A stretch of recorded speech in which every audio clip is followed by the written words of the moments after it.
नमस्कार, मैं जितेंद्र चतुर्वेदी। प्रधानमंत्री नरेंद्र मोदी अब क्या करेंगे? उससे बड़ा सवाल यह है कि बीजेपी का क्या होगा। क्या उसका अब राजनीतिक वनवास तय हो चुका है? एक बार फिर उसी तरह वो नेपथ्य में जाएगी जैसे एक दौर में थी।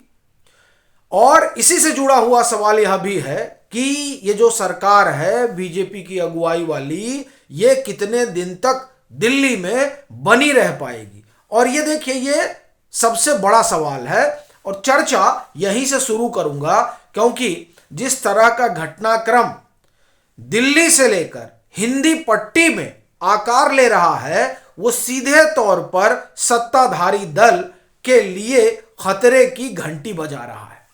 अब ये मैं क्यों कह रहा हूं, उसी पर विस्तार से बात करूंगा। और इस सब ताने बाने की जो जड़ है उसमें एक ही चीज है, वो है यूजीसी की गाइडलाइन।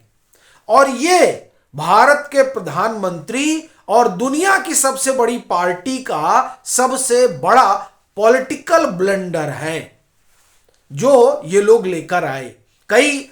आप एक तरह से कहें कि जो जो लोग बीजेपी में हैं, उनसे बातचीत करने पे ऐसा लगता है कि वो इस बात को मानने के लिए तैयार ही नहीं है कि समाज में चर्निंग चल रही है इस जो यूजीसी गाइडलाइन है उसको लेकर।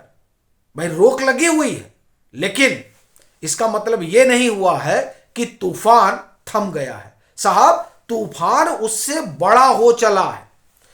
पहले सवर्ण समाज ही खड़ा था, अब गैर सवर्ण समाज भी खड़ा है और वो अपने अपने हक के लिए जमीन पर उतर गया है। साहब, आप देखिए, दिल्ली यूनिवर्सिटी में तो बाकायदे और जेएनयू में तो वहां सप्ताह भर का हिसाब किताब बना लिया गया है।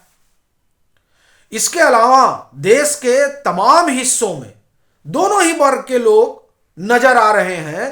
कोई समर्थन में है, कोई उसके खिलाफ है। ये जो चीज है, ये बीजेपी के लिए और उसके गठजोड़ के लिए बहुत ठीक संकेत तो नहीं है।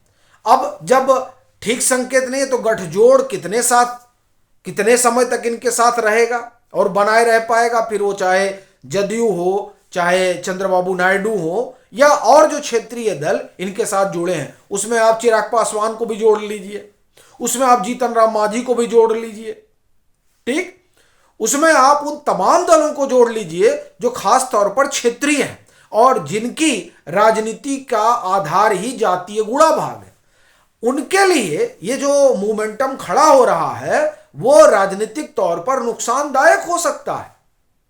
और इतना बड़ा नुकसान क्या बर्दाश्त करने के लिए बीजेपी के घटक दल तैयार होंगे? क्योंकि दोनों ही परिस्थितियों में अगर बीजेपी ये जो रेगुलेशन है उसके साथ जाती है तो भी संकट, नहीं जाती है तो भी संकट। तो इस संकट को कौन अपने ऊपर लेगा? वो तो यही सोचेगा कि चुपके से अलग हो जाओ साहब, क्या जरूरत है इसमें पढ़ने का। अब जैसे आप देखिए चिराग पासवान का स्ट्राइक रेट 100% इसलिए हो जाता है क्योंकि उनका जो वोटर है उसके साथ बीजेपी का वोटर मिल जाता है, यानी सवर्ण। अब भैया वो कैसे विरोध करेंगे इसका कि नहीं साहब गलत है, यूजीसी रेगुलेशन का विरोध वो क्यों करेंगे? एक बात। दूसरी बात, अगर समर्थन में जाएंगे कि नहीं नहीं ठीक है तो सवर्ण भाग जाएगा, और अगर उसके विरोध में जाएंगे तो उनका अपना वोटर भाग जाएगा। संकट ये है, और ये सिर्फ रामविलास पासवान का नहीं है मसला। अभी देखिए, आप सरकार महाराष्ट्र में है, ठीक, महाराष्ट्र में भी गठबंधन की सरकार है। मराठा जो है वो सामान्य में है। अब उधर एकनाथ शिंदे की पार्टी है और इधर जो है एनसीपी है। ये क्या करेंगे? ये इस रेगुलेशन के साथ खड़े होंगे, इस रेगुलेशन का समर्थन करेंगे? ये बड़ी बात है। ये जो तमाम क्षेत्रीय दल हैं, उन क्षेत्रीय दलों के लिए संकट हो गया है। आप देखिए कि जो जाति के आधार पर पार्टियां बनी और अपने आप को ओबीसी का अलंबरदार कह रही हैं, वह भी खुलकर ना तो इसका समर्थन कर पा रही है यूजीसी रेगुलेशन का, और ना विरोध कर पा रही है। अब अगर उसके विरोध में उतरे, अब अखिलेश यादव विरोध में उतरे तो जानते हैं उत्तर प्रदेश में क्या होगा, और समर्थन में उतरे तो भी वो जानते हैं उत्तर प्रदेश में क्या होगा। भाई विरोध में उतरिएगा तो यानी आप अपने ही वोटर के खिलाफ जा रहे हैं, वो करने वाले नहीं है। समर्थन में उतरेंगे कि नहीं नहीं ये बड़ी अच्छी बात है, तो आप समर्थन में उतरिए कि बहुत अच्छी बात है। तो उधर क्या करेंगे, जो जिस वोट के फेरे में सब उत्तर प्रदेश में लगे रहते हैं कि पंडित जी का वोट मिल जाएगा, तो वो वोट देने जाएंगे तब चुप। तो कहना अपना यह है कि जो क्षेत्रीय छत्रप बीजेपी के साथ जुड़े हैं, वो क्षेत्रीय छत्रप गुड़ा भाग में लगे हैं कि साहब किया क्या जाए। और ये देखिए, ये जिस तरीके से इस रेगुलेशन के बाद चीजें आकार ले रही हैं, इस पर स्टे लेने के बाद खास तौर से वो चीजें ये बता रही हैं कि आने वाले समय में प्रधानमंत्री नरेंद्र मोदी की चुनौती बढ़ने जा रही है। और वो सिर्फ गठबंधन के स्तर पर ही नहीं, पार्टी के भी स्तर पर और सरकार के भी स्तर पर। अब पार्टी के स्तर पर आप देखिए कि क्या हो रहा है। भाई ये जो बीजेपी है वो सनातन एकता के नाम पर आगे बढ़ी, हिंदू एकता के नाम पर आगे बढ़ी, हिंदुत्व पर आगे बढ़ी, और बीच में वो जाति जाति खेलने लगी।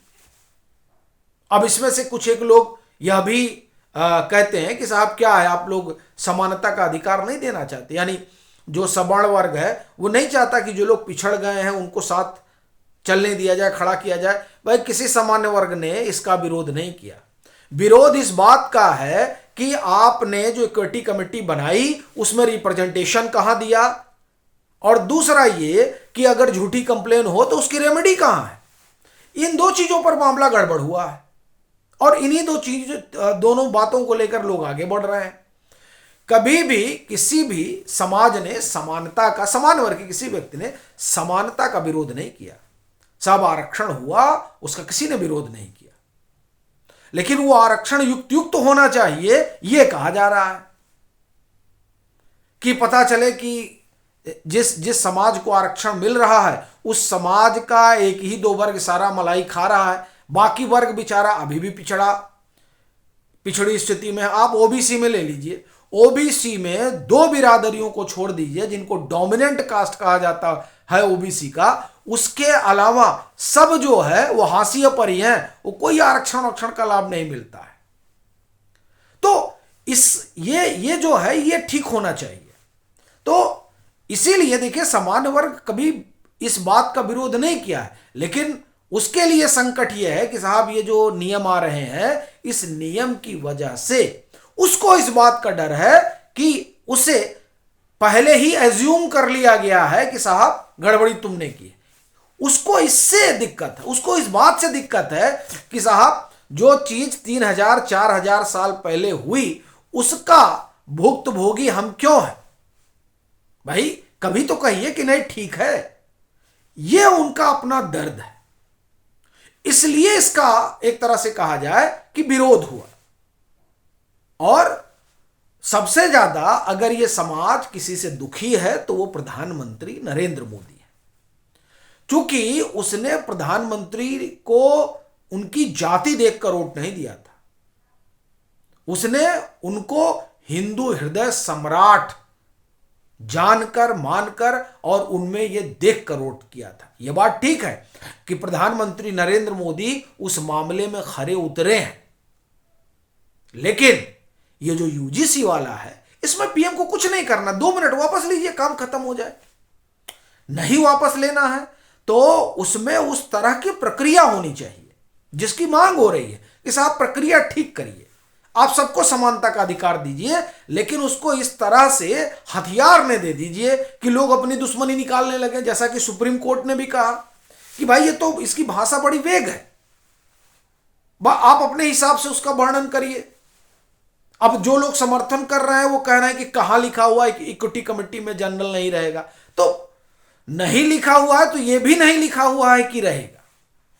ये बड़ा मुद्दा है। यानी इसमें विवाद करने के बजाय सीधा सीधा जो आपत्तियां हैं उसको ठीक कर दिया जाए। भाई पहले भी तो ये था, 2012 में तो लागू ही था, ये रेगुलेशन लागू, तब तो किसी ने विरोध नहीं किया। क्यों? क्योंकि उसमें चीजें थी। अभी भी आप उन चीजों को सुधारिए। कोई नहीं जा रहा है कहने के लिए क्या कर रहे हैं क्या नहीं कर रहे हैं, कोई नाम भी नहीं लेता। अगर जिस तरह से इसमें इसको होना चाहिए था उस तरह से हो जाता, नहीं हुआ। यह बात प्रधानमंत्री और बीजेपी दोनों के लिए ठीक संकेत और संदेश नहीं है। आप देखिए कि पीएम को संसद में बोलने नहीं दिया गया, ठीक है साहब, और फिर कांग्रेस ने नैरेटिव गढ़ा कि पीएम डर के भाग गए। हम लोगों ने स्टोरी की उस पर। क्यों? क्योंकि जो श्रोता वर्ग है, जो समर्थक वर्ग है, वो सुनना नहीं चाह रहा है इस बात को कि साहब पीएम के साथ ऐसा हुआ या पीएम के साथ वैसा हुआ। और मुझे लगता है कि ये क्वाइन खेला गया। पीएम को लगा कि अगर अभी हम संबोधन नहीं करेंगे तो उसका असर जो है समर्थक वर्ग पर पड़ेगा और वो एकमुश्त निकलेगा, यानी पीएम के पक्ष में खड़ा होगा। लेकिन उस तरह का हवा बयार नहीं दिखा। पीएम के पक्ष में खड़ा होना तो छोड़िए, किसी ने बात भी नहीं की कि उनका भाषण हुआ या नहीं हुआ लोकसभा में 4 फरवरी वाला। तो कहना अपना यह है कि इस एक बिल की वजह से बीजेपी जो है वो इस समय हाशिए पर खड़ी है, बैक फुट पर आ गई है। वो सारा नैरेटिव जो लोग बना रहे हैं वो फुस हो जाता है। क्यों? क्योंकि जो नैरेटिव खड़ा कर रहे हैं वो नाराज है, वो बाहर खड़े होकर अब मूक दर्शक बन गए हैं। तो इसलिए सवाल जो है बहुत गंभीर हो गया है। और जो गठबंधन इनके साथ जुड़ता है वो इसी मोह में जुड़ता है ना कि बीजेपी का अपना एक वोट है, उसका एक कोर है।